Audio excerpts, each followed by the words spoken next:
આજનો જે આખો વિષય છે ને બહુ ગંભીર છે પણ બહુ અગત્યનો છે. આપણે પ્રાર્થના કરીએ. અમારા જીવંત પ્રભુ, અમને માફ કરનાર પ્રભુ, અમને પ્રેમ કરનાર પ્રભુ, અમારા ઉપર દયા કરનાર પ્રભુ, તમારો પુષ્કળ આભાર માનીએ છીએ આજના દિવસની ભેટને માટે. પ્રભુ, આજનો દિવસ અમે કમાયા નથી, અમારી પોતાની મેળે પામ્યા પણ નથી, પણ તમે અમને આપ્યો છે કે આખો દિવસ પ્રભુ અમે અમારો વધસ્ત મૂચકીને તમારી પાછળ ચાલીએ. પ્રભુ, અમને દિવસ આપ્યો છે, કૃપાનો દિવસ છે કે જો અમારામાં એવું કંઈક હોય કે જેની અમે માફી નથી માગી તો પ્રભુ અમે માફી મેળવીએ, કારણ કે તમે તો અમને માફ કરવા હંમેશા તૈયાર જ હો છો. અમારા જીવંત અને પ્રેમાળ શ્રી પિતા, આજની મિટિંગને તમે, આજના મેસેજને તમે ખાસ વિશેષ રીતે આશીર્વાદિત કરજો પ્રભુ, કારણ કે અમને જરૂર છે પ્રભુ. પસ્તાવો શું છે એ સમજવાને માટે અમને કૃપા આપો.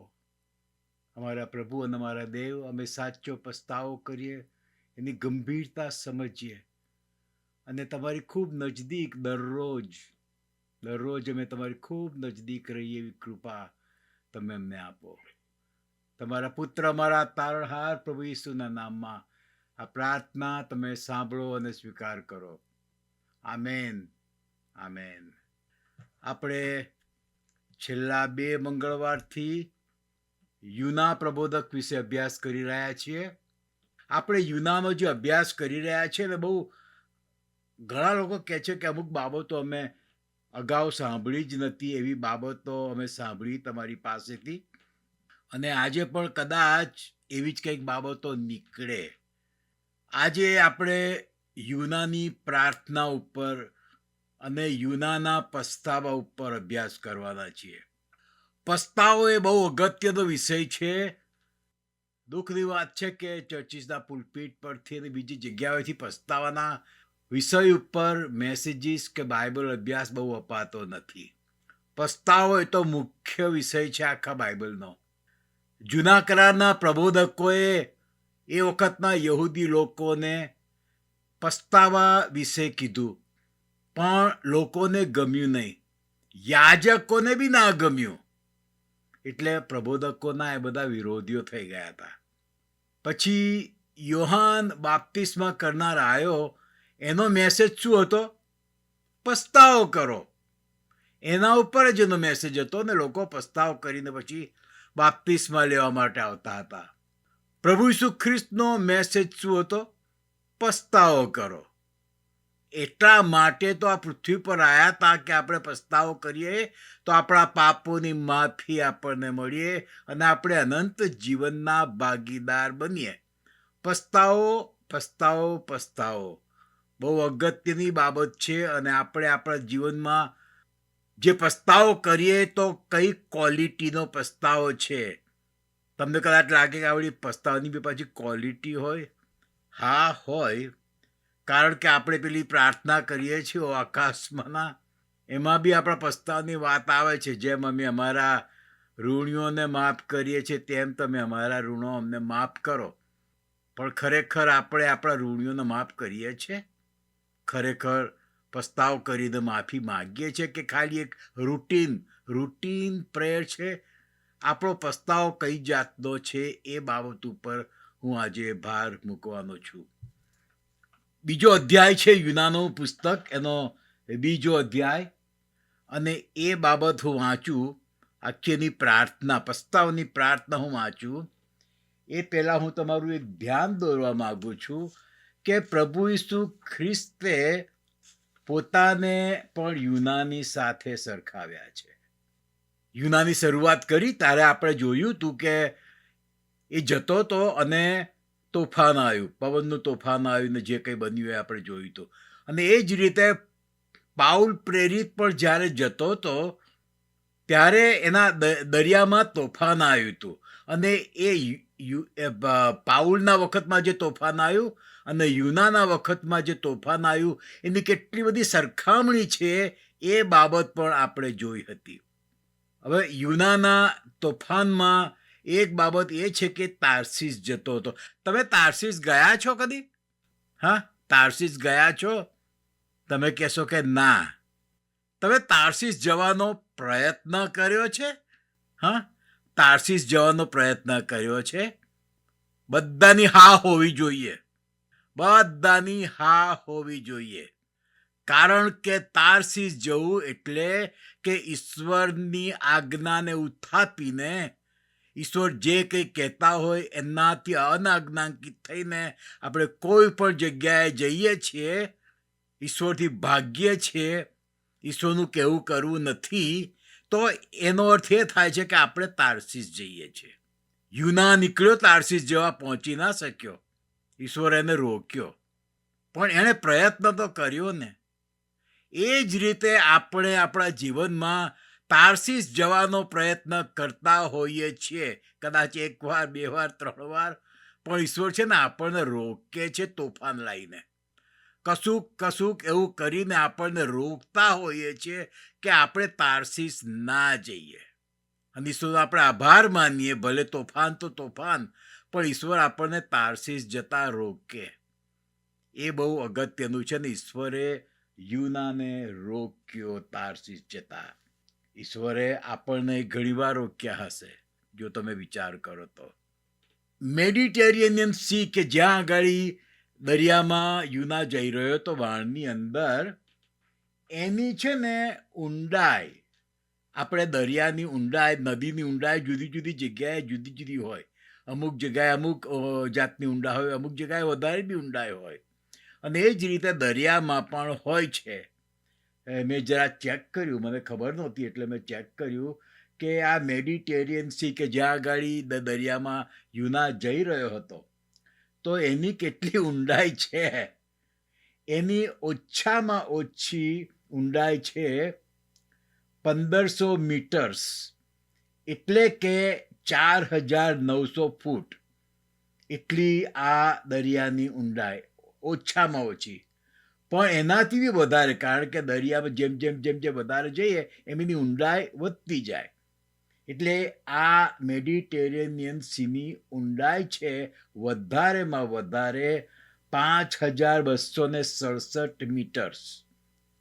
5267 મીટર્સ, એટલે કે 17,280 ફૂટ. એટલી એની ઊંડાઈ છે. અને ત્યાં આગળ આ યુનાનો બનાવ બન્યો હતો. આ જે દરિયો જે છે એમાં જે કંઈ યુનાએ કર્યું, કે જે આપણે ગયા વખતે જોઈ ગયા હતા, એમાં ઈશ્વરે માછલીને મોકલી. હવે કઈ જાતની માછલી હતી? કારણ કે દરિયામાં તો જુદા જુદા પ્રકારની માછલીઓ, વેલ માછલીઓ પણ જુદા જુદા પ્રકારની અને જુદા જુદા સાઇઝની હોય છે. ફક્ત વેલ એ શબ્દ, પણ એની જુદી જુદી સાઇઝ હોય છે. ઇંગ્લિશની અંદર વેલ શબ્દ વપરાયો છે, ગુજરાતીની અંદર મોટી માછલી એવો શબ્દ વપરાયો છે. પણ હિબ્રુ ભાષાની અંદર વેલ એ શબ્દ છે જ નહીં. હિબ્રુ બાઇબલની અંદર જૂના કરારમાં વેલ શબ્દ હિબ્રુ ભાષામાં છે જ નહીં. કેમ નથી? એટલે વેલના જુદા જુદા પ્રકાર હોય છે, એમાંની કોઈક વેલ હોવી જોઈએ. એટલા માટે કદાચ હિબ્રુ ભાષામાં ત્યાં આગળ લખાયું નથી. પણ વેલની અંદર એટલું તો ખબર નહીં કેટલું મોટું પેટ હશે કે યુના સમય ગયો.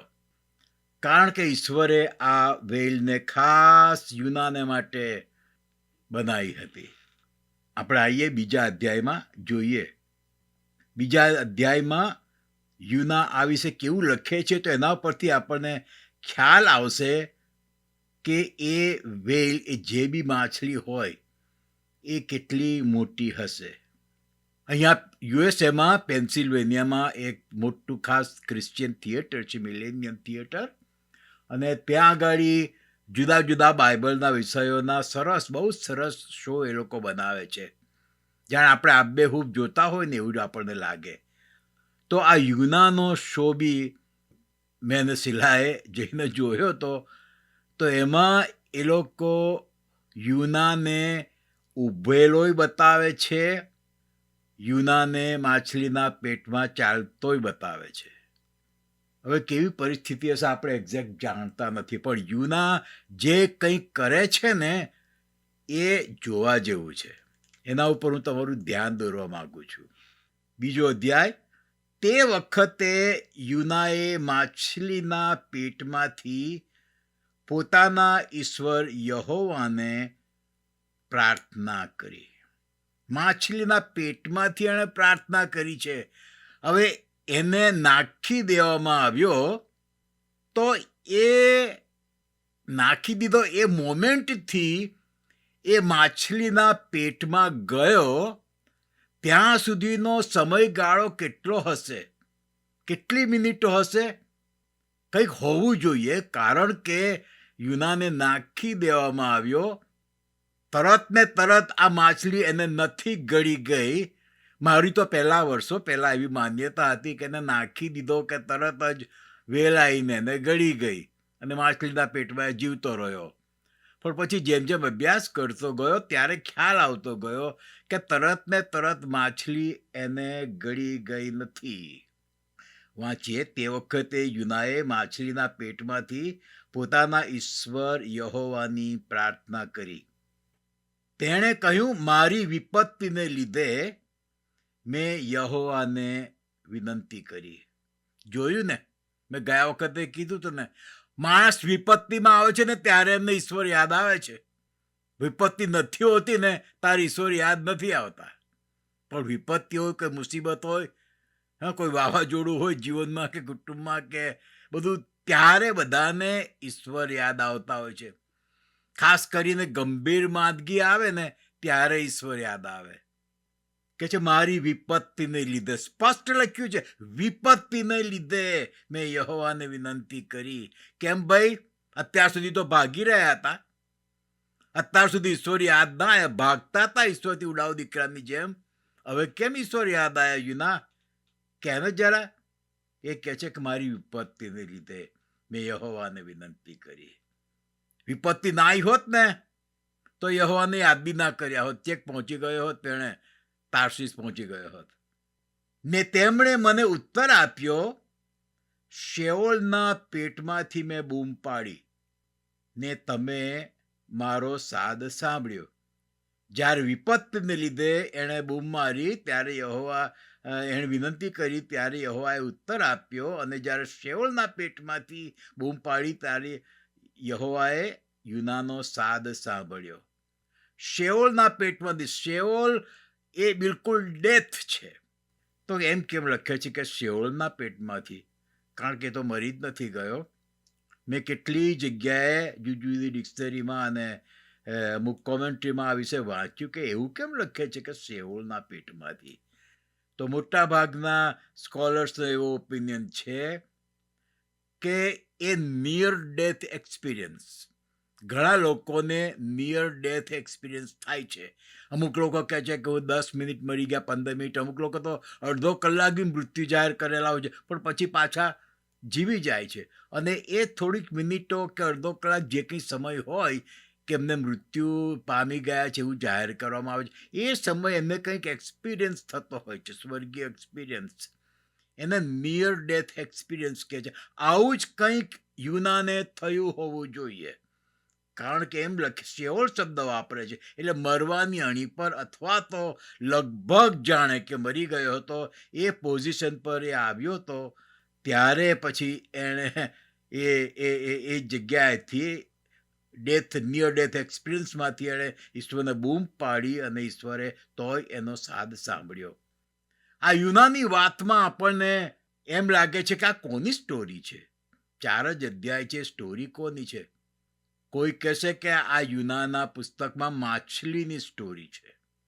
કોઈ કહેશે કે આ યુનાના પુસ્તકમાં યુનાની સ્ટોરી છે.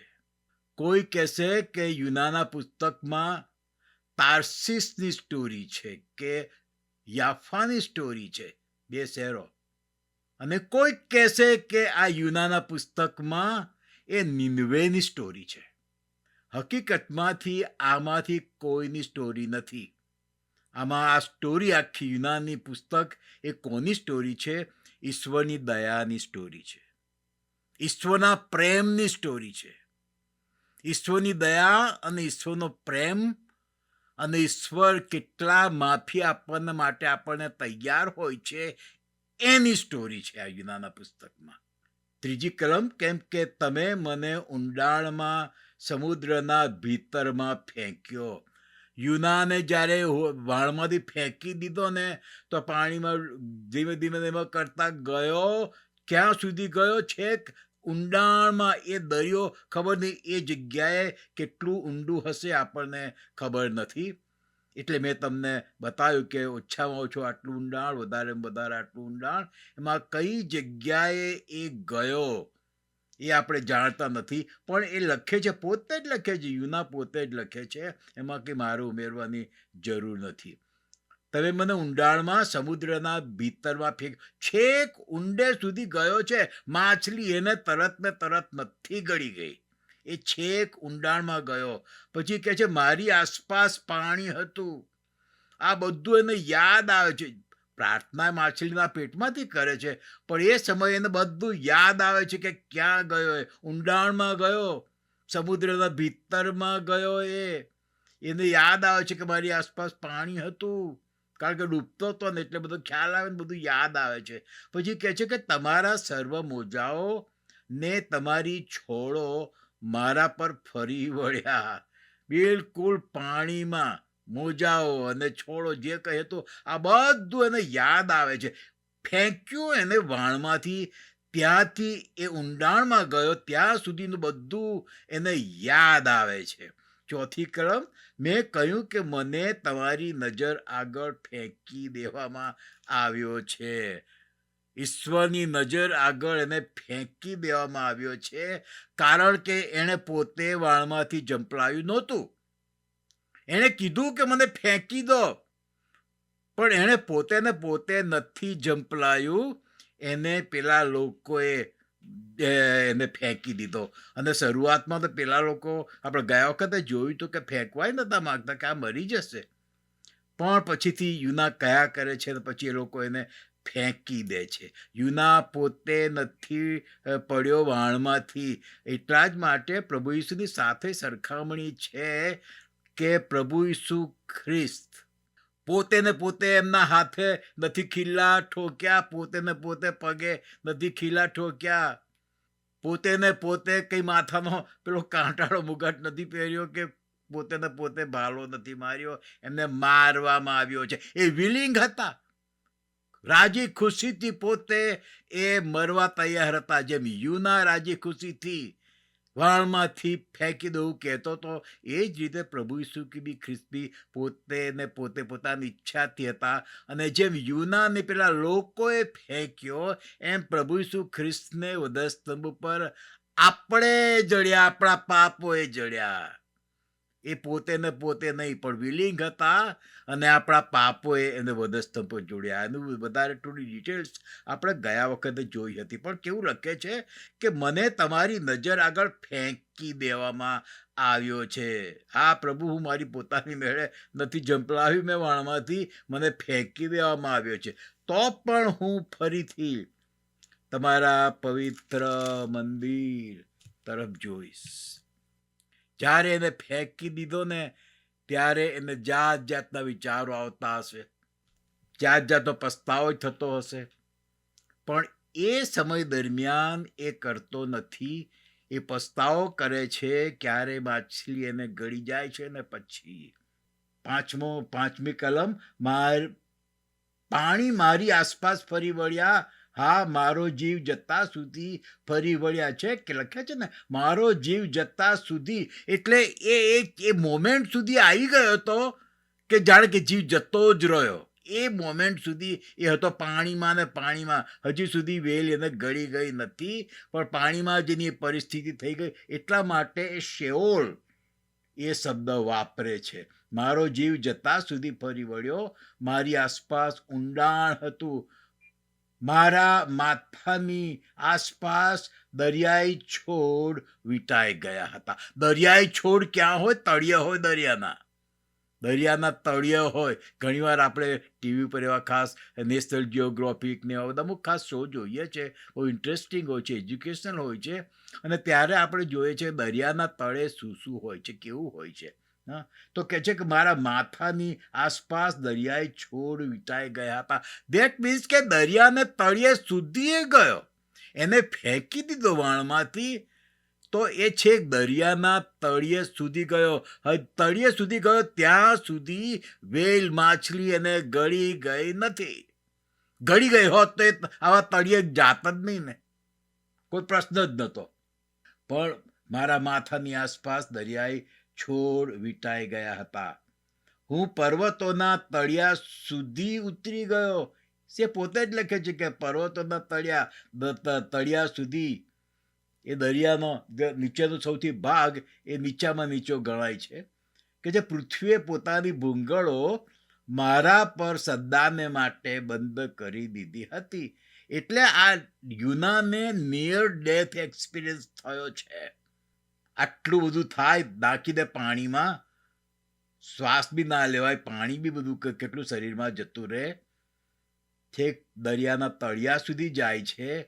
તો દેખીતી રીતે કે છે કે પૃથ્વીએ પોતાની ભૂંગળો મારા પર સદાને માટે બંધ કરી દીધી. એટલે લગભગ જાણે કે મરી જ ગયો હોય ને, એ મોમેન્ટ સુધી, એ કન્ડિશન સુધી યુના આવી ગયો હતો. પછી લખે છે, તો પણ હે મારા ઈશ્વર યહોવા, તમે મારા જીવને ખાડામાંથી બહાર કાઢ્યો છે. આટલી ભયંકર કે છે કે મારી પરિસ્થિતિ થઈ ગઈ. હું લગભગ જાણે કે મરી જ ગયો હતો, એવી પરિસ્થિતિ થઈ ગઈ. તો પણ હે મારા ઈશ્વર યહોવા, તમે મારા જીવને ખાડામાંથી બહાર કાઢ્યો છે. આ બધું આ પ્રાર્થના એ કરી રહ્યો છે, બધું યાદ કરીને એને ફેંકવામાં આવ્યો, ત્યારથી છેક દરિયાના તળે ગયો. પછીથી વેલ માછલી એને ગળી જાય છે અને ત્યાં પછીથી એ પ્રાર્થના કરે છે આ પ્રમાણે. 7મી કલમમાં, મારો જીવ મારામાં નિર્ગત થયો ત્યારે મેં યહોવાનું સ્મરણ કર્યું. ફરીથી એ જ બાબત આવી. આપણો જીવ નિર્ગત થઈ જાય, આપણે મુસીબતમાં મુકાઈએ, આપણે વિપત્તિમાં મુકાઈએ, એવું લાગે કે હવે કોઈ આશા નથી, ત્યારે જ આપણે યહોવાનું સ્મરણ કરીએ છીએ. આ બહુ કોમન બાબત છે, સામાન્ય બાબત છે. બધા લોકો આવું બધું કરતા હોય છે. મુસીબતના સમયે ઈશ્વરને સ્મરણ કરે છે. 7મી કલમ, મારી પ્રાર્થના તમારા પવિત્ર મંદિરમાં તમારી હજુરમાં પહોંચી. જ્યારે એને વેલ માછલી ગળી ગઈ ત્યારે એને ખ્યાલ આવ્યો કે ઈશ્વર એને બચાયો છે. કે છે, મારી પ્રાર્થના તમારા મંદિરમાં તમારી હજુરમાં પહોંચી. જેઓ ખોટી અને વ્યર્થ બાબતો પર લક્ષ્ય રાખે છે, તેઓ પોતા પર કૃપા રાખનારને તજી દે છે. કઈ આ ખોટી અને વ્યર્થ બાબતો કઈ છે? આપણને ઈશ્વર જ્યારે કશું કહે છે ને, કશું કરવાનું કહે છે, કે કોઈ મિનિસ્ટ્રી સોંપે છે, ઘણીવાર કોઈ જગ્યાએ અડધા કલાકની બી મિનિસ્ટ્રી સોંપતા હોય, 1 દિવસની બી સોંપતા હોય, કોઈક વાર આપણને 2 દિવસ કે 1 અઠવાડિયાની બી મિનિસ્ટ્રી સોંપતા હોય, પણ એને એવોઇડ કરીને આપણે ભાગવું છે. એ ઈશ્વરની ઈચ્છા નથી કરવી. ચાલશે, હવે ઈશ્વર એમાં શું કરી લઈશ? ઈશ્વર સમજે છે ને, આપણાથી ના થાય. અરે આ અઠવાડિયે આ દિવસે મારે ઈશ્વર આમને કંઈક કરવાનું કે છે, આ દિવસે તો મારી શું કે વેડિંગ એનિવર્સરી છે, એની સેલિબ્રેશન કરવાનું છે. આજે વળી ઈશ્વરના કામના માટે જવાય મારાથી? ના, સેલિબ્રેશન કરવાનું છે. અરે આજે તો મારા દીકરાની બર્થડે છે, મારા ગ્રાન્ડસનની બર્થડે છે, મિનિસ્ટ્રી માટે વળી કંઈ જવાય આજે? અડધા કલાક માટે ના જવાય. આ બધી બાબતો છે ને, ખોટી અને વ્યર્થ બાબતો છે. ઈશ્વર બધું જુએ છે, બધું આપણી સ્થિતિ સમજે છે, તે છતાં આપણને કંઈક કહે છે કરવાનું, જોવાને માટે કે આપણે એમના પર કેટલો પ્રેમ કરીએ છીએ. આપણે સ્તુતિ કરીએ છીએ, પ્રાર્થના કરીએ છીએ, ત્યારે તો આપણે ઈશ્વરને કહીએ છીએ કે આપણે ઈશ્વરને કેટલો પ્રેમ કરીએ છીએ. O Lord, I love you so much. હા, પછી ઈશ્વર ટેસ્ટ કરે છે કે ખરેખર આપણે એમને પ્રેમ કરીએ છીએ કે કેમ. હા, કે છે આ લખે છે, યુના લખે છે, ખોટી ને વ્યર્થ બાબતો ઉપર લક્ષ્ય રાખે છે. આ બધી સેકન્ડરી બાબતો છે. એટલા જ માટે ઈશ્વર જે આપણને સમજે છે, આપણને પ્રેમ કરે છે, એ આપણો ટેસ્ટ કરવાને માટે એવી પણ બાબત આપણી આગળ લાવીને મૂકી દે છે કે ખરેખર આપણે ઈશ્વરને પ્રેમ કરીએ છીએ કે કેમ.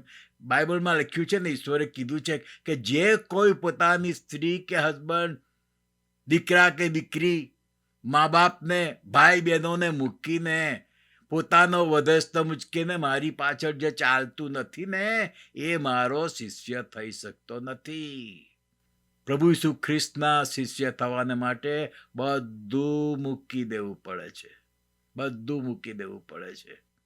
મારી જે જુદી જુદી પ્રેયર મિનિસ્ટ્રી જેમાં છે, એમાં ઘણીવાર આવું હોય છે કે કોઈકની બર્થડે હોય છે ને, કે પોતાની હોય કે કુટુંબમાં હોય, તોય પ્રેયર મિટિંગમાં તો આવે જ છે. એ સેક્રિફાઈસ છે. હમણાં થોડાક મહિના પહેલાં મેં 10 દિવસની પેલી ખાસ રાખી હતી, પેન્ટિકોસ્ટલ ની જેમ 10 દિવસની પ્રેયર મિટિંગ રાખી હતી ઉપરી બેડી પર. હા, ત્યારે એક બહેન, એમની એ જ દિવસે લગ્નગાંઠ હતી. પહેલાં મને કહે છે કે કદાચ નહીં અવાય, પણ થોડા દિવસ પછી કહે છે ના, હું આવીશ. લગ્નગાંઠ બાજુ પર. જોયું? આનું નામ સેક્રિફાઈસ કહેવાય. બીજી 2 બહેનો રજા લઈને 1 કલાકની ઓફિસમાંથી રજા લઈ અને એ પ્રાર્થના મિટિંગમાં જોડાયા હતા. આવા અનેક કિસ્સાઓ બન્યા એ 10 દિવસો દરમિયાન. એને સેક્રિફાઈસ કહેવાય ને. ઈશ્વર એ આપણી પાસેથી માગે છે. અહીંયા આગળ કે છે ખોટી ને વ્યર્થ. આ યુનાને આટલી તો ખબર હતી, પ્રબોધક હતો, એ કંઈ ઓર્ડિનરી બિલીવર નહોતો, ઓર્ડિનરી યહૂદી નહોતો, તો એ ભાગે છે. એ બાબત આપણે હમણાં જોવાના છે. 9મી બાબત, પણ હું આભાર સ્તુતિ કરીને બલિદાન આપીશ. ઈશ્વરે બચાવ્યો એટલે કે છું આભાર સ્તુતિ કરીને બલિદાન આપીશ. કે છે હવે હું મારી માનતાઓ ચઢાવીશ. તારણ યહોવાથી છે. આ બધું આખી પ્રાર્થના એણે માછલીના પેટમાંથી કરી. હવે હું આધીન થઈશ, કે છે મારી માનતાઓ ચઢાવીશ. એને કેવો અનુભવ થયો? અને કેવો અનુભવ ઈશ્વર એને થવાઈ દીધો? ઈશ્વરનો તો સેવક હતો, પ્રબોધક હતો, અને આટલું હોવા છતાં ઈશ્વરે એને બચાવવાને માટે માછલી મોકલી. પેલો અનુભવ થવા દીધો. માછલી તરત નથી ગળી એને, પણ આપણે જે હમણાં વાંચ્યું ને, છેક અંદર સુધી ગયો, દરિયાના છોડ એની આસપાસ વીંટળાઈ ગયા. આ બધું એણે જોયું. દરિયાનું છેક ઉપરથી નીચે તળિયા સુધી ગયો. એ બધું ઈશ્વર એને જોવા દીધું, અનુભવવા દીધું કે બેટા ભાગીશ ને તો અહીંયા દરિયાના તળે તારી લાશ પડશે. પણ યુનાને ખ્યાલ આવી ગયો ને ઈશ્વર એને મોકલી માછલી. એને પસ્તાવાનો ખ્યાલ આવી ગયો ને ઈશ્વરે એને બચાવવાને માટે માછલી મોકલી, અને માછલીના પેટમાં ગયો. તમે વિચાર કરો, માછલીના પેટમાં 3 દિવસ 3 રાત રહ્યો. એનું શરીર કેવું થઈ ગયું હશે? કારણ કે માછલીની વાસ કેવી હોય છે? હા, કેવી વાસ હોય છે? પેટમાં એ 3 દિવસ 3 રાત રહ્યો, તેનું આખું શરીર માછલીના એ વાસથી સખત એટલું સોક થઈ ગયું. એની ચામડી, એનું માંસ, એનું ફ્લેશ, બધું જ એનાથી જાણે કે માછલીના એમાંથી જાણે કે નયો હોય. માછલીની વાસમાં 3 દિવસે પડી રહ્યો. એનું શરીર જ્યારે પછી બહાર નીકળ્યો તારે કેવો ગંધાતો હશે? નહીં ગંધાતો હોય? માછલીના પેટમાંથી નીકળ્યો તારે. આવી પરિસ્થિતિમાં એ 3 દિવસ અને 3 રાત રહ્યો. એ તો ઠીક છે, પણ પેલી માછલીએ 3 દિવસ સુધી એને ના પચાવી દીધો. 3 દિવસ સુધી આ માછલીએ ઉપવાસ કર્યો. માછલીએ 3 દિવસ સુધી કશું ખાધું નહીં. કારણ કે ખાધું હોત ને તો એને પચાવવાની સાથે સાથે યુનાય પચી ગયો હોત. પણ ઈશ્વરનું આખું એક કામ હતું કે એના પેટમાં યુના હતો. એણે 3 દિવસ સુધી કશું ખાધું નહીં. એ જીવતો રહે માટે એણે કશું ખાધું નહીં. એણે ઉપવાસ કર્યો. અને પછી આખરે યુના જ્યારે પસ્તાવો કરે છે, ત્યાર પછી જ ઈશ્વર માછલીને આજ્ઞા કરે છે, અને પછીથી એ દરિયાને કિનારે એને લાવીને એ ફેંકી દે છે. તમને ખ્યાલ છે કે આ જે વ્હેલ માછલીઓ હોય છે ને, ઘણીવાર કોઈક કારણોસર છેક દરિયાના કિનારે બી આવી જતી હોય છે. ખબર નહીં કેવી રીતે આવી જાય છે, એક પ્રશ્ન છે. પણ ઘણીવાર ન્યૂઝપેપરમાં પછી આવતું હોય છે, ફોટા આવતા હોય છે કે જો આટલી વ્હેલ માછલીઓ કે એક વ્હેલ માછલી છેક કિનારે સુધી આવી ગઈ અને રેતીમાં પડી છે. એ છે ને પોતે પાછી જઈ શકે જ નહીં. આવી જાય ખરી કિનારે, પણ પોતે જઈ જ ના શકે. એને કોઈકે લઈ જવી પડે તો જ પછી એ પાછી પાણીમાં એ જાય, બાકી જાય નહીં. અહીંયા આગળ આ વ્હેલ માછલી એને કિનારા ઉપર લાવીને માછલી કદાચ એ જમાનામાં ખબર નહીં કેવી વ્યવસ્થાઓ હશે, માછલીએ કદાચ મરી ગઈ હશે, પણ યુના જીવી ગયો. માછલી પોતાના વિલિંગલી મરી ગઈ હશે, પણ યુના જીવી ગયો. માછલીના મરણથી યુના જીવી ગયો. માછલીએ ધાર્યું હોત ને તો ત્યાંનો ત્યાં જ પાણીમાં જ્યાં ઊંડેમાં કોઈ જગ્યાએ એને ના ઓકી નાખે. હા, પાણીમાં જ ના ઓકી નાખે તો એને છેક દરિયા કિનારે આવવું ના પડે. પણ એણે છેક દરિયા કિનારે, કારણ કે આ બધું ઈશ્વરનું કામ થઈ રહ્યું હતું.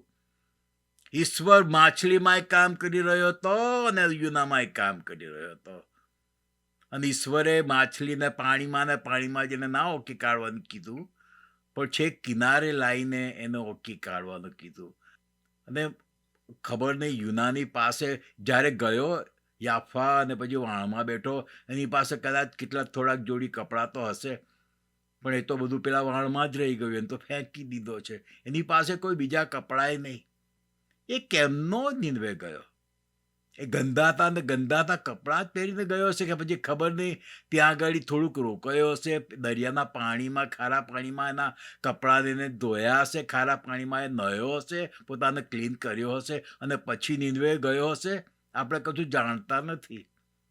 પણ હવે એણે ઉતાવળ કરી છે, ડેફિનેટલી છે કે ઉતાવળ કરે છે જવાને માટે. કારણ કે જ્યારથી એ નાઠો ઈશ્વરના અનાજ્ઞાકિત થઈને ભાગ્યો, ત્યારથી એ નીનવે ગયો. 3 દિવસ તો માછલીના પેટમાં જ રહ્યો છે, 3 દિવસ, અને બીજો કદાચ એકાદ દિવસ કે 2 દિવસ કદાચ એ લોકો વાણમાં ગયા અને પછી તોફાન આવ્યું. એટલે 4-5 દિવસ થઈ ગયા અનાજ્ઞાકિત રહ્યા ને. ત્યાં સુધીમાં નીનવેના કેટલા માણસો મરી ગયા હશે? મરી ગયા હશે ને. એ અનાજ્ઞાકિત થયો, જ્યાં હતો ત્યાંથી યાફા ગયો, ત્યાંથી પછી વાણ લીધું, વાણ તૈયાર હતું જવાને માટે. વાણમાં કદાચ 1-2 દિવસ થયા હશે ને પછી તોફાન આવ્યું. વાણમાં પેલા લોકો પ્રાર્થનાઓ કરે છે કે તોફાન જતું રહે. એટલે આ બધા દિવસો છે, પ્લસ એ ઉપરાંત 3 દિવસ માછલીના પેટમાં રહ્યો. હું માનું છું ત્યાં સુધી 5 થી 6 દિવસ, અને 6 દિવસ નહીં તો ઓછામાં ઓછા 5 દિવસ તો એ થઈ ગયા હશે નીનવે પહોંચ્યા ને. અને ત્યાંથી પાછું નીનવે જવાનું. એટલે એકાદ અઠવાડિયાનો સમય, એમાં કેટલા નીનવેના લોકો નાશ પામ્યા હશે. ભાઈઓ અને બહેનો, આપણી અનાજ્ઞાકિતતાને કારણે લોકો નાશમાં જાય છે. અથવા આપણે ઈશ્વરનું કામ કરવામાં ડીલે કરીએ છીએ ત્યારે બી લોકો નાશ પામે છે. ડીલે કરીએ છીએ ત્યારે બી લોકો નાશ પામે છે. એટલે ઈશ્વરની આજ્ઞા પાળવી તો સમયસર, ઈશ્વર કે તો સમયસર બધું કરવું કેટલું અગત્યનું છે. કોઈ જગ્યાએ મોકલતા હોય તો તરત ને તરત જવું કેટલું અગત્યનું છે. ઇબ્રાહિમને બી થયું હતું ને, ઈશ્વરે એને કીધું કે તારા દીકરાને મોરિયા પર્વત પર તું એનું સેક્રિફાઈસ કર, બલિદાન કર. તો લખ્યું છે બાઇબલમાં કે વહેલી સવારે ઉઠીને એ ગયો, ડીલે નહીં. ઈશ્વર કહે છે, ઈશ્વરની આજ્ઞા પાળવામાં જેટલી આપણે સમયસર કરીએ છીએ ને એટલો આશીર્વાદ ઈશ્વર આપણી પર મોકલે છે ને. એવો ઈશ્વર એ રીતે ઉપયોગ પણ કરે છે આપણો. ડીલે નહીં, કદી ના કરશો. ઈશ્વરને અનાજ્ઞાકિત થવામાં કશો ફાયદો નથી. આ યુનાનું પુસ્તક એ બહુ વિચિત્ર પુસ્તક છે. મારે એવો શબ્દ વાપરવો પડે છે, વિચિત્ર પુસ્તક છે. કારણ કે એક પ્રબોધક હતો, એને ખબર હતી કે ઈશ્વરની આજ્ઞા પાળવી, ના પાડી તો શું થાય. તોય ઈશ્વરની આજ્ઞા પાડી નહીં અને તારસીસ જવા ભાઈ નીકળી ગયા. એ એક વિચિત્ર બાબત છે. એ કોઈ ઓર્ડિનરી યહૂદી નહોતો, એ તો ઈશ્વરથી અભિષિક્ત થયેલો પ્રબોધક હતો. અને તો એ તો ઈશ્વરનો અવાજ સાંભળ્યો હતો. ઈશ્વરે એને કીધું તું તોય એ અનાજ્ઞાંકિત થયો. એ કેવી વિચિત્ર બાબત છે. એટલું જ નહીં, પણ પછી એ પ્રાર્થના કરે છે, માછલીના પેટમાં રહીને પ્રાર્થના કરે છે. એ કઈ જાતની પ્રાર્થના હતી? એના બચાવને માટે એ પ્રાર્થના કરે છે, અને ઈશ્વર એના બચાવની પ્રાર્થના સાંભળીને એને માફ કરે છે અને એનો ફરીથી ઉપયોગ કરે છે. અનાજ્ઞાંકિત યુનાનો ઈશ્વર ફરીથી ઉપયોગ કરે છે, અને એ આજ્ઞાંકિત થાય છે ત્યારે પછી એને પાછી એ જ મિનિસ્ટ્રી આપે છે. બીજે કંઈ નહીં. ઈશ્વર એમ નથી જોતા કે આ તો બીવે છે, ગભરાય છે. ના, ઈશ્વર એને એ જ કહે છે કે નિનવે જઈ અને તું આ પ્રમાણે કહે. ઈશ્વર આપણને જે કોલ આપ્યો છે ને એમાં ચેન્જ નથી થતો સાહેબ. આપણને બીક લાગતી હોય ને તો ઈશ્વર કૃપા આપે છે, પણ ઈશ્વરનો જે કોલ આપણી ઉપર હોય છે એમાં કોઈ ચેન્જ નથી હોતો. ઈશ્વર કોઈ આપણને ભયંકર જગ્યાએ મોકલતા હોય ને તો એમ લાગે કોઈ ઈશ્વર પેલી જગ્યાએ નહીં તો મને કોઈ બીજી જગ્યાએ સારી જગ્યાએ મોકલ ને. એવું નથી કરતા. જે ઈશ્વર કહે છે ને ત્યાં જ એ મોકલે છે. નિનવે કેમ જવાને માટે યુનાએ ના પાડી? કારણ કે આ નિનવે એ આસિરિયા, જે આખું જે જગ્યા હતી એ ટાઈમે સિરિયા નહોતું કહેવાતું, એ ટાઈમે આસિરિયા કહેવાતું હતું, અને એમાં ઘણા દેશોનો સમાવેશ થતો હતો. અને આ નિનવે તૈગ્રીસ નદીને કિનારે આવેલું એ શહેર છે. અને ત્યાં એ લોકો પેલા કેમ આ યુનાએ ના પાડી? કારણ કે એ લોકો, જે લોકોને આ લોકોને ના ગમે ને કે ફલાણી વ્યક્તિ કે ફલાણી વ્યક્તિઓ ના ગમે, બસ એને મારી જ નાખવાના, બીજું કોઈ વાત જ નહીં. એ જાતનું આખું એટીટ્યુડ હતું. મારે ખાસ નિનવે વિશે બહુ ઊંડાણમાં અભ્યાસ કરવો પડ્યો આની થોડી સમજ લેવાને માટે. અને એમાંથી મને મળ્યું કે આખું નિનવે શહેર નથી ગમતા માણસો, બસ મારી નાખો. આ નિનવે શહેરના લોકોની આ જ પરિસ્થિતિ હતી. એટલા માટે યુના ગભરાયો કે હું ત્યાં જઈશ ને તો જીવતો પાછો નિનવેમાંથી જીવતો પાછો નહીં આવું. અને એટલા માટે એ ત્યાંથી ભાગ્યો અને અનાજ્ઞાંકિત થયો. પણ ઈશ્વરે પાછો એને ત્યાં જ મોકલ્યો અને ગયો, કારણ કે એનો જો અનુભવ થયો એ ભયંકર અનુભવ હતો. ઈશ્વર આપણને છે ને ઘણીવાર ખરાબ અનુભવમાંથી પસાર કરે છે ને એ આપણી એક આત્મિક તૈયારીને માટે પણ હોય છે. આત્મિક તૈયારીને માટે પણ હોય છે. અને એટલા જ માટે જો આપણે એવું માનીએ છીએ કે ઈશ્વર આપણી સાથે છે, હંમેશા આપણી સાથે છે, ઈશ્વર આપણને મૂકી નથી દેતા, તજી નથી દેતા, તો ગમે તેવી ભયંકર જગ્યાએ જવાને માટે આપણે ગભરાવું જોઈએ નહીં. છેલ્લા 3 વર્ષમાં મેં આનો ફર્સ્ટ હેન્ડ અનુભવ કર્યો છે. બહુ ભયંકર પરિસ્થિતિ હતી ને ત્યારે હું મણિપુર ગયો હતો. બહુ ભયંકર દિવસ હતો ને પરિસ્થિતિ હતી ને ત્યારે હું છત્તીસગઢ ગયો હતો. બહુ ભયંકર સિક્યુરિટી ને ભયંકર પરિસ્થિતિ હતી ને ત્યારે હું અયોધ્યાએ ગયો હતો. પાછો આવીશ કે કેમ જીવતો એક મોટો પ્રશ્ન હતો, પણ ઈશ્વરનો સ્પષ્ટ કોલ હતો ને એટલે જવું પડે છે. મેં અનુભવ્યું કે હા, ઈશ્વર મારી સાથે હતા. હું તમને કહું છું કે તમે કદી ગભરાશો નહીં ઈશ્વરનું માનવામાં. કદી ના ગભરાશો. ઈશ્વર કહે ને એમ કરજો. ભલે તમને બહુ અઘરું લાગે પણ કરજો. બહુ સરસ અનુભવ થશે. તમારો વિશ્વાસ વધશે. તમારો વિશ્વાસ વધશે. ઈશ્વર જે બી જગ્યાએ તમને મોકલતા હોય ને ત્યાં જશો ને તો ઈશ્વર એવા સાચવશે, સંભાળશે કે તમારો વિશ્વાસ વધશે ને ઈશ્વર તમારો વધારે ને વધારે ઉપયોગ કરશે. જરા બી ના ગભરાશો. 3 અધ્યાયમાં તમે આવશો ને તો હવે અહીંયા આગળ યુના નિનવે આવીને એ લોકોને જે મેસેજ આપે છે એ પસ્તાવાનો મેસેજ નથી આપતો. યુના તો એટલું જ કહે છે કે 40 દિવસ પછી નિનવેનો નાશ થશે. અને ઈશ્વરે યુનાને એ જ કીધું હતું કે તારે જઈને આ પ્રમાણે કહેવાનું છે કે 40 દિવસ પછી તમારો નાશ થશે. પણ નાશની વાત આવી ને તો આ લોકોએ યુનાનું સાંભળ્યું કેમ? આટલા ખરાબ લોકો 1,20,000 લોકો નિનવેમાં રહેનારા યુનાનું માન્યું કેમ? યુનાએ કંઈક બીજું બી કીધું હોવું જોઈએ. બાઇબલમાં નથી, પણ આપણે ઘણી બધી બાબતોનું મનન કરવું પડે છે, અનુમાન કરવું પડતું હોય છે કે યુનાએ જ્યારે એમને કીધું કે 40 દિવસ પછી નિનવેનો નાશ થશે, ત્યારે સાથે સાથે એણે બીજું બી કંઈક કીધું હોવું જોઈએ. દાખલા તરીકે આપણે ગયા વખતે જોયું હતું કે પેલા લોકોએ ચિઠ્ઠીઓ નાખી અને યુનાના નામની ચિઠ્ઠી નીકળી અને પછી એને પૂછવામાં આવ્યું ને ત્યારે એણે લખવાનું તો બહુ થોડુંક જ લખ્યું છે. પેલા લોકોએ પૂછ્યું કે કૃપા કરીને અમને કહે કે તું કોણ છે, તારો ધંધો શું છે, ક્યાંથી આવે છે, કયો દેશ છે, આવું પૂછ્યું ને તો યુનાએ જવાબમાં આટલું જ આપ્યું કે હું હિબ્રુ છું, હું સમુદ્ર તથા કોરી ભૂમિનો કરતા સૈન્યોના ઈશ્વર યહોવાનો ભક્ત છું. એટલું જ કીધું, પણ એના પરથી આપણે અનુમાન કરી શકીએ છીએ કે એણે ઘણી બીજી બાબતો કીધી હોવી જોઈએ. કારણ કે 10મી કલમમાં 1લો અધ્યાય 10મી કલમમાં આ પ્રમાણે છે, ત્યારે તે માણસો અતિશય ગભરાયા અને તેઓએ તેને કહ્યું, ત્યાં શું કર્યું?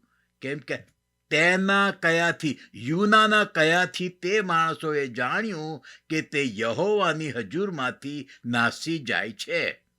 અહીંયા તો ફક્ત એણે કયો ધંધો છે ને ક્યાંથી આવે છે એટલી જ વાત કરી એવું લખ્યું છે, પણ યુનાએ ઘણી બધી બાબતો કીધી હશે, એટલે એના કયાથી તે માણસોએ જાણ્યું કે તે યહોવાની હજુરમાંથી નાસી જાય છે.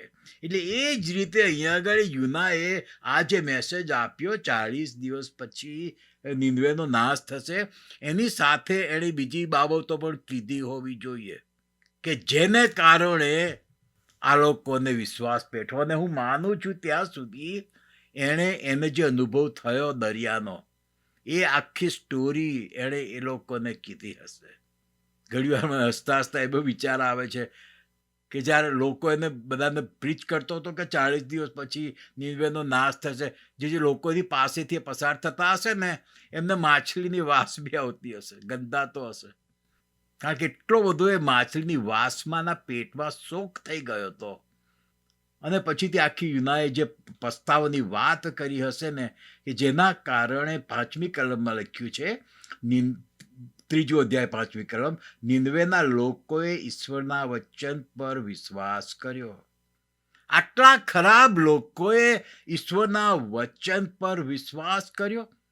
આ લોકોનું જે વર્ણન છે એના પરથી લાગે છે કે એ લોકો તો ઈશ્વરમાં કદાચ માનતાય નહીં હોય. ના ના ના ના, એવું નહોતું.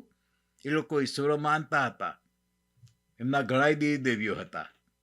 અને નિનવેના લોકોએ ઈશ્વરના વચન પર વિશ્વાસ કર્યો અને તેઓએ ઉપવાસનો ઢંઢેરો પીટાવીને એ લોકોએ જે કંઈ કર્યું એ બધી કલમોમાં લખ્યું છે. હવે તમે 10મી કલમમાં આવો, 3જો અધ્યાય 10મી કલમમાં ઈશ્વરે શું જોયું? તેઓના કામ ઈશ્વરે જોયા. તેઓના કામ ઈશ્વરે જોયા. હવે આપણે જાણીએ છીએ કે આપણા કામોથી આપણું તારણ નથી થતું, વિશ્વાસથી તારણ થાય છે, રાઈટ? તો ઈશ્વરે અહીંયા લખે છે કે ઈશ્વરે એમના કામ ઈશ્વરે જોયા. તો શું જોયું? આ લોકોએ, નિનવેના લોકોએ જે પસ્તાવો કર્યો ને, તો કઈ રીતે પસ્તાવો કર્યો ને એ કામ ઈશ્વરે જોયું. હા, ઈશ્વરે તેઓના કામ જોયા ને એમાં આ બાબતો હતી કે એ લોકોએ ઉપવાસ કર્યો, ટાટ પહેર્યું, આ બધું એ લોકોએ જે કર્યું 5મી કલમથી છેક 8મી કલમ સુધી આવે છે બધી બાબતો, એ ઈશ્વરે જોયું. અને 9મી કલમમાં લખ્યું છે, આથી કદાચ ઈશ્વર પોતાના વિચાર બદલીને પશ્ચાતાપ કરે ને પોતાનો ઉગ્રકોપ તજી દે, જેથી આપણો નાશ ન થાય. આ લોકોએ એવા કામથી બતાવી આપ્યું કે એ લોકો સાચે સાચ પસ્તાવો કરે છે. અને ઈશ્વરે જોયું કે આ લોકો ફેક પસ્તાવો નથી કરતા, સાચે સાચ પસ્તાવો કરે છે. અને એ કામ જોયા ને એટલે ઈશ્વરે શું કર્યું? ઈશ્વર એના વચનો તોડે છે. હા, ઈશ્વર એના વચનો તોડે છે. લોકોને બચાવવાને માટે ઈશ્વર એના વચનો તોડે બી છે. ઈશ્વરે તો શું કીધું તું યુનાને મોકલીને કે 40 દિવસ પછી નિનવેનો નાશ થશે.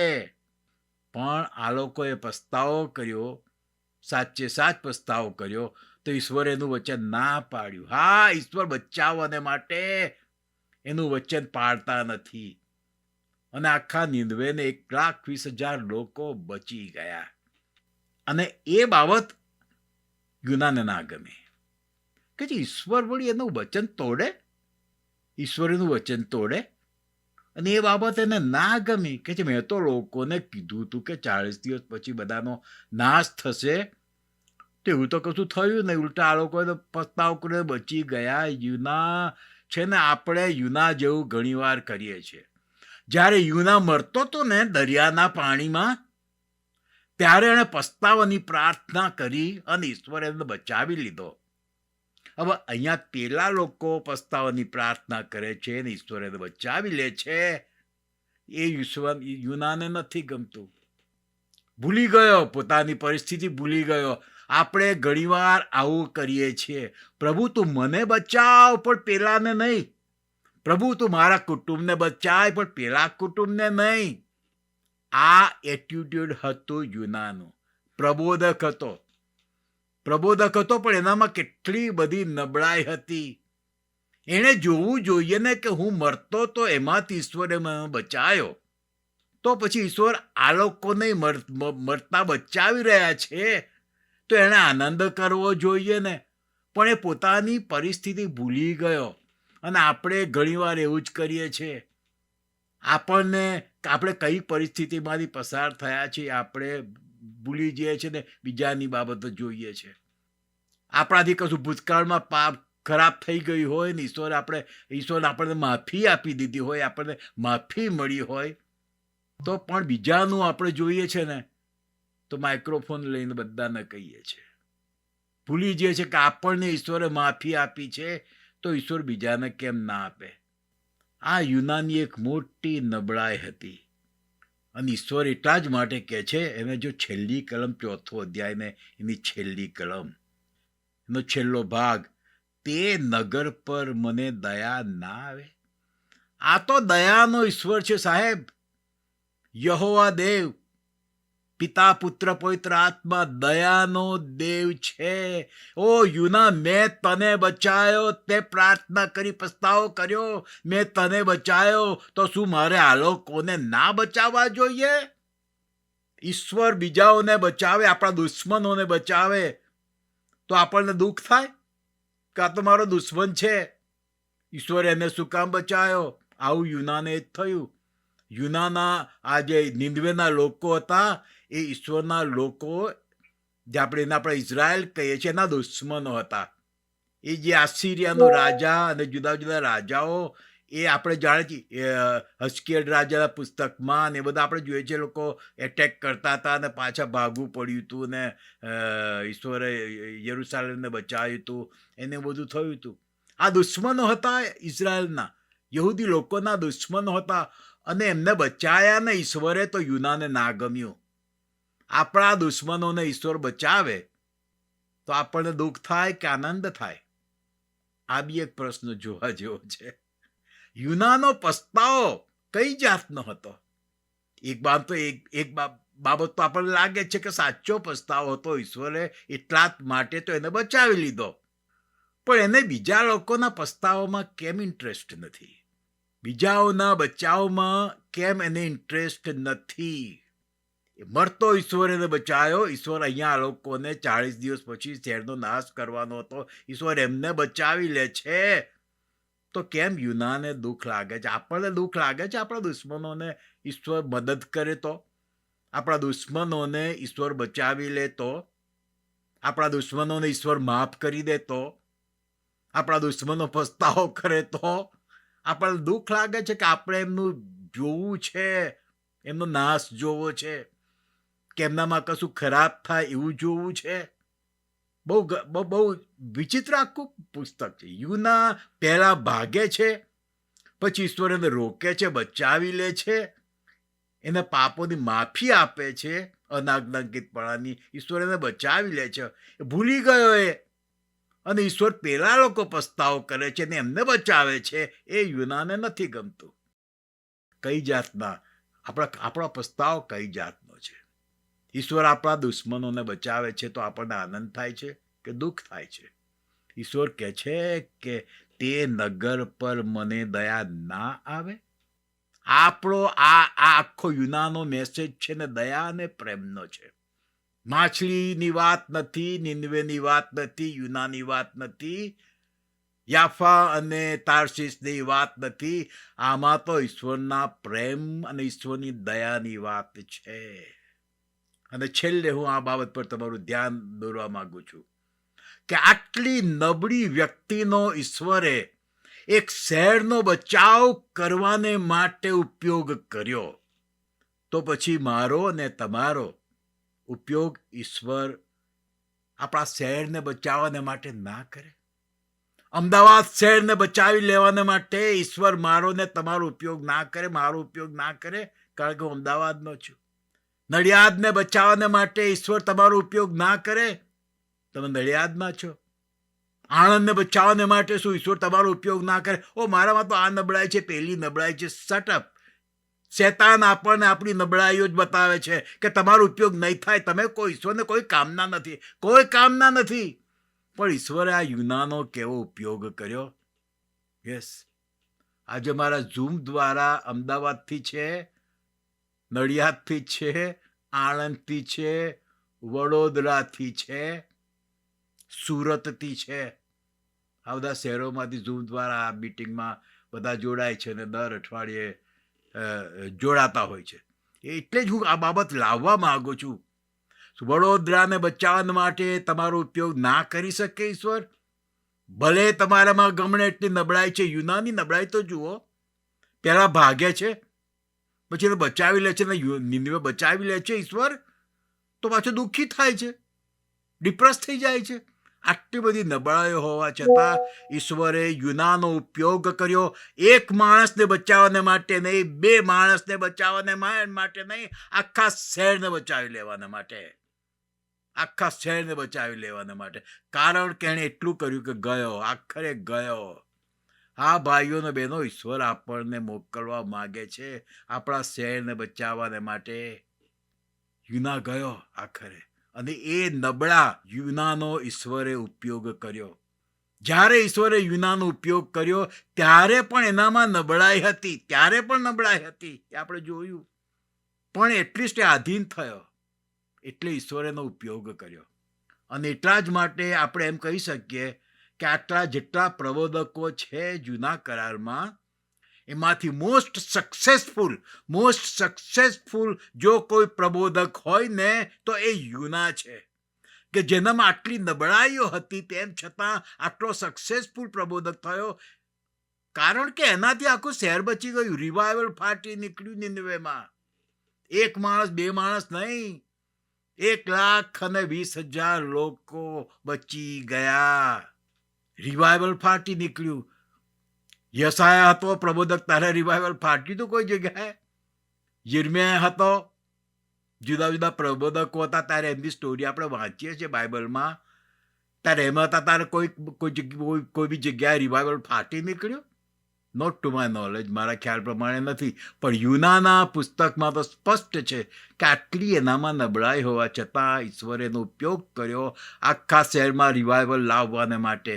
એટલા જ માટે હું વારંવાર કયા કરું છું કે ભારત હિન્દુસ્તાન નહીં થાય, ભારત ખ્રિસ્તીસ્તાન થશે. અને એટલા જ માટે હું કયા કરું છું કે ગરવી ગુજરાત નહીં રહે, ખ્રિસ્તી ગુજરાત થશે.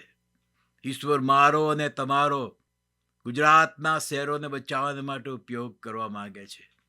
ઈશ્વર મારો અને તમારો ભારત દેશને બચાવી લેવા માટે ઉપયોગ કરવા માંગે છે. આટલી બધી વસ્તીવાળું આ નિનવે શહેર, આટલી મોટી વસ્તી, તો ઈશ્વરે એને બચાવી લીધું. ઈશ્વર ગુજરાતને બચાવવા માંગે છે, ભારતને બચાવવા માંગે છે.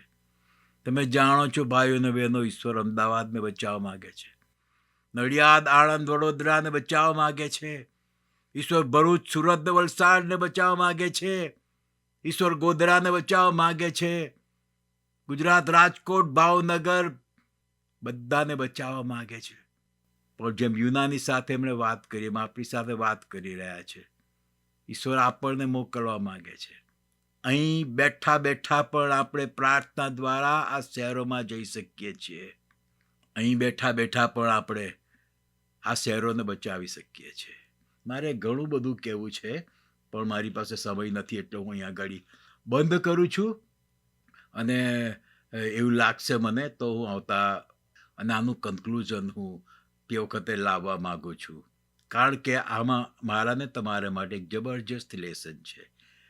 તમારામાં નબળાઈઓ છે, મારામાં છે, તેમ છતાં ઈશ્વર ઉપયોગ કરવા માગે છે. અને જો આપણે આપણી નબળાઈઓ હોવા છતાં ઈશ્વરને આધીન થઈશું ને, તો આપણી નબળાઈઓ હોવા છતાં ઈશ્વર આપણો ઉપયોગ કરશે. લોકોને બચાવી લેવાને માટે, શહેરોને બચાવી લેવાને માટે. દુઃખની વાત એટલી જ છે કે યુનાને ઈશ્વરે કીધું જવાનું ત્યારથી કેટલા દિવસ હશે કે એકચ્યુઅલી એ ગયો. એટલા દિવસો દરમિયાન લોકો મરી ગયા અને એટલા દિવસો દરમિયાન લોકો નાશમાં ગયા. આપણી અનાજ્ઞાંકિતતાને લીધે લોકો નાશમાં જાય છે. આપણી અનાજ્ઞાંકિતતાને લીધે લોકો નાશમાં જાય છે. જે તોફાન આવ્યું હતું વાણમાં, યુનાને લીધે આવ્યું હતું એની અનાજ્ઞાંકિતતાને કારણે. ભાઈઓ બહેનો, આપણે ઈશ્વરના આધીન થતા શીખીએ અને ઈશ્વરના માટે વપરાઈએ. આનું કન્ક્લુઝન હું 2 અઠવાડિયા પછી કરીશ. અને પ્રભુ કૃપા કરે કે જેમ યુનાનો ઉપયોગ કર્યો એમ ઈશ્વર આપણો પણ ઉપયોગ કરે. આમેન. આપણે પ્રાર્થના કરીએ. મારા પ્રભુ અને મારા દેવ, તમારો આભાર માનીએ છીએ તમારા વચનોને માટે. અને મારી વિશેષ પ્રાર્થના છે પ્રભુ, આજે જેમણે મારો અવાજ સાંભળ્યો છે એ પ્રત્યેક વ્યક્તિ યુનાની જેમ વપરાય. પ્રભુ, અમારા બધામાં નબળાઈઓ છે, અમે કોઈ સંપૂર્ણ નથી. અને જ્યાં સુધી આ દેહમાં છે ત્યાં સુધી કદાચ અમે સંપૂર્ણ થઈ બી નહીં શકીએ. તેમ છતાં પ્રભુ, તમે નબળાઈ વાળા યુનાનો ઉપયોગ કર્યો. પ્રભુ, અમારો બી ઉપયોગ કરો, અમારો બી ઉપયોગ કરો. લોકોને બચાવી લેવા માટે, અમારા શહેરોને બચાવી લેવાને માટે પ્રભુ અમારો ઉપયોગ કરો. મારી પ્રાર્થના છે પ્રભુ, જે લોકોએ મારો અવાજ સાંભળ્યો છે એમના ઉપર સ્વર્ગીય પવન ફૂંકાય. જેમ ઉપલી મેડી ઉપર થયું હતું એવું થાય આ પ્રત્યેકના જીવનમાં, પ્રત્યેકના ઘરોમાં. પ્રભુ, મારી પ્રાર્થના છે કે આ પ્રત્યેકની ઉપર સ્વર્ગીય તેલ રેડાય, પ્રત્યેકની ઉપર સ્વર્ગીય અગ્નિ પડે. અને પ્રભુ, જેમ તમારા લોકો વપરાયા પહેલી સદીમાં, એમ અમે બધા તમને બહુ જ ઉપયોગી થઈએ એવું અમારા હકમાં થવા દો. તમારા પુત્ર, અમારા તારણહાર પ્રભુ ઈસુના નામમાં સાંભળો અને સ્વીકાર કરો. આમેન. આમેન.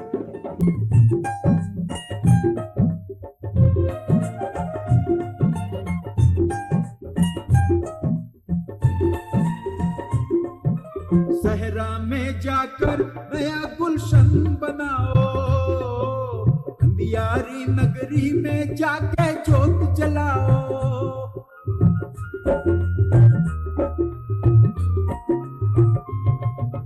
सहरा में जाकर नया गुलशन बनाओ, अंधियारी नगरी में जाके